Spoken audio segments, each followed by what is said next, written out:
Bismillahirrahmanirrahim. Ketemu lagi sobat dimanapun Anda berada. Kali ini kita akan mengangkat sebuah tema yang sangat unik. Sebelumnya, mari kita dengarkan hadis dari Ibnu Abbas. Tentang apakah dia? Dia tentang Bir Ali, di mana Rasulullah SAW memberi nama dan meresmikan tempat itu adalah Dzul Khulaifah. Mari kita sama-sama dengar. An Ibnu Abbas radhiyallahu anhu qala an Nabi sallallahu alaihi wasallam wa qada li ahli al-Madinah Dzul Khulaifah wa li ahli Syam al-Juhfah. Rasulullah sallallahu alaihi wasallam memberikan tempat miqat untuk orang Madinah itu bernama Dzul Khulaifah. Tapi saat ini sudah menjadi populer di kalangan jamaah haji Indonesia khususnya dan di jamaah seluruh dunia. Namanya adalah Bir Ali. Bir Ali dari kata apa? Dari kata bi'run. Mufradnya jamaknya adalah Abyar Ali. Bi'run atau Abyar Ali bisa kita tebak nama itu artinya sumur Ali. Ya, bisa saja itu adalah sumur yang dibikin oleh Ali. Kenapa kok sekarang ini berganti Dzul Khulaifah menjadi Bi'run Ali atau Bir Ali? Nah, di sini yang mari kita lihat sebab-sebabnya. Pertama, ada riwayat yang mengatakan, walaupun riwayat ini agak lemah, bahwa ketika Ali menggali sumur di tempat itu, dan sumur yang digali bukan satu, lebih dari satu, 2, 3, 4 dan seterusnya, ternyata Ali mengalami kendala yang berat. Apa kendalanya? Ali harus fight, harus bertengkar, harus berkelahi dengan jin yang ada di situ. Alhamdulillah Ali bisa memenangkan jin yang menghalangi Ali untuk membuat sumur-sumur yang ada di situ. Nah, maka sampai saat ini Dzul Khulaifah yang telah ditentukan nama dari Rasulullah SAW menjadi Bir Ali karena itu. Jadi unik. Bayangkan kalau kita bertengkar dengan makhluk halus, apakah kita menang? Tapi dengan kekuatan imannya Ali, kekuatan takwanya Ali bin Abi Thalib bisa memenangkan jin yang menghalangi untuk menggali sumur. Ali bisa memenangkan pertempuran, perkelahian dengan syaitan-syaitan yang mengganggu dia untuk membuat sumur. Nah, ini dalam satu riwayat. Riwayat lain juga mengatakan bahwa Ali bin Abi Thalib ketika di masa pemerintahan Utsman terjadi huru-hara, terjadi fitnah. Maka Ali ingin menenangkan diri, mengasihkan diri di tempat itu dalam beberapa bulan hingga fitnah itu usai dan tenang. Nah, itu ya. Lantas, adakah yang lain penyebab nama Dzul Khulaifah itu menjadi Bir Ali? Ada. Ya, tempat itu sebenarnya ya, tempat milik Bani Jusam atau Bani Hufazah. Nah, Rasulullah SAW ya, ada tempat berteduhnya Nabi di sebuah pohon. Bisa dikatakan pohon itu adalah pohon akasia. Pohon itu bisa dikatakan tempat Nabi berteduh namanya pohon akasia. Ya. Kemudian di tempat Nabi berteduh itu dibikinlah sebuah masjid, dinamakan Masjid Asy-Syajarah, artinya masjid pohon.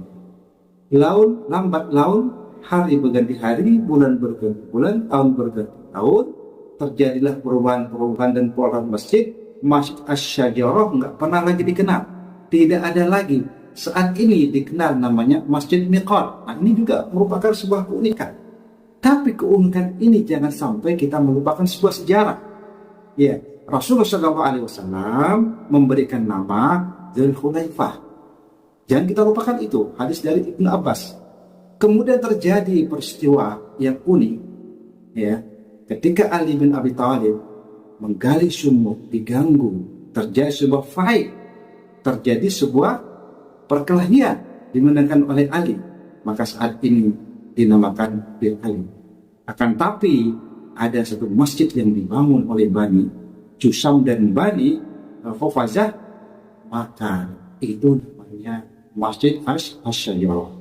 Terjadi perluasan, itulah akhirnya masjid itu sudah tidak dikenal lagi.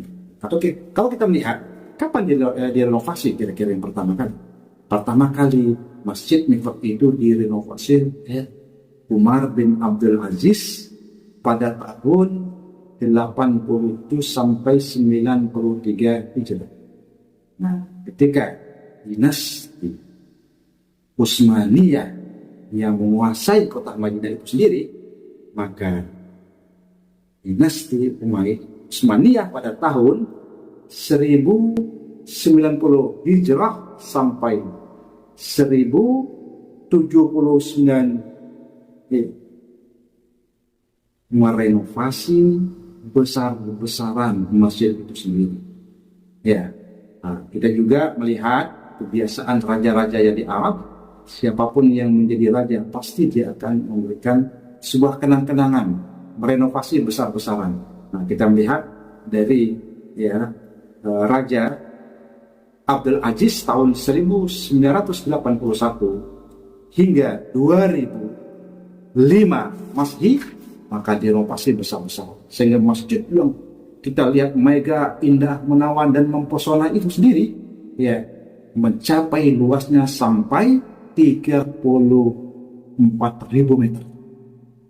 Dilengkapi dengan 512 toilet dan 560 kamar mandi. Nah, biasanya orang-orang yang ada datangnya selain dari Indonesia, biasanya untuk ihram mandinya ada di tempat itu. Sunnahnya begitu. Para sahabat dan Rasulullah SAW juga berwudu di situ, mandi di situ. Karena memang di situ ada beberapa sumur yang ada. Fasilitas itulah yang digunakan. Sunnahnya sebenarnya untuk mengenakan sebelum kita memakai kain ihram, sebelum kita memasang niat ihram umrah, niat ihram haji, biasanya selain jamaah Indonesia itu mandinya yang ada di Masjid Mekah. Akan tetapi kebanyakan sebagian besar jamaah Indonesia diberikan oleh para pembimbingnya, para mutawafnya untuk mandi di hotel masing-masing atau tempat penginapan mereka masing-masing. Untuk apa kira-kira? Untuk memudahkan koordinasi, untuk mempercepat proses berangkatnya mereka ke kota suci Mekah al-Mukarramah. Sehingga di situ nanti jemaah-jemaah Indonesia itu hanya untuk berwudu atau ke kamar kecil untuk membuang ampas-ampas, kemudian dia berwudu dan masuk ke masjid. Nah, pintu masjid yang 12, nomor 12 biasanya untuk para kaum lelaki. Di belakang itu biasanya pintu kaum wanita. Sholat 2 rakaat, sunat ihram, salam, kemudian mereka itu kembali ke dalam desa. Ini adalah cara untuk pembimbingan mutawif atau pembimbing dari jemaah Indonesia. Tidak lain adalah bukan demi untuk kerapian dan demi untuk koordinasi yang baik, ketentraman, sehingga para jemaah itu tidak hilang, tidak tersesat karena koordinasi seperti itu. Mudah-mudahan kita hamba Allah yang izinkan tahun ini untuk hadir sebagai duta-dutanya Allah ke tanah suci Mekah, ke tanah suci Madinah, melakukan ibadah umroh ataupun haji, pasti kita akan ketemu tempat yang demikian sendiri. Tempat yang tadinya Rasulullah SAW membuat masjid, tempat Rasulullah SAW yang berteduh di tempat itu, kemudian dinamakan namanya Dzul Hulaifah, akan tetapi viral di kalangan semua para jemaah namanya Bir Ali. Maka tenggelamlah nama Dzul Hulaifah menjadi Bir Ali. Mudah-mudahan menginspirasi. Pesan saya, jangan lupakan nama Dzul Hulaifah. karena itu adalah nama asli dari tempat itu. Yang merupakan juga Ali bin Abi Thalib ya, membuat dan menggali sumur yang ada di situ.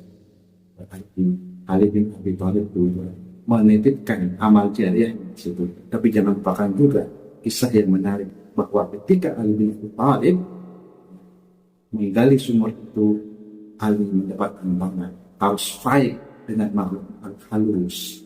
Akan tetapi peperangan itu, penggulatan itu, perkelahian itu dimenangkan oleh Ali bin Abi Thalib. Nah, sini kita lihat soal Ali bin Abi Thalib. Dia juga tangguh menghadapi halus perubahan jin dan syaitan, tapi dia juga tangguh sebagai panglima perang sehingga bisa mengalahkan panglima perang Khaybar yang dipimpin oleh bangsa Yahudi itu sendiri. Selamat sampai ketemu dengan tema-tema yang menarik selanjutnya. Aku qauli hadza wa astaghfirullah. Wassalamualaikum warahmatullahi wabarakatuh.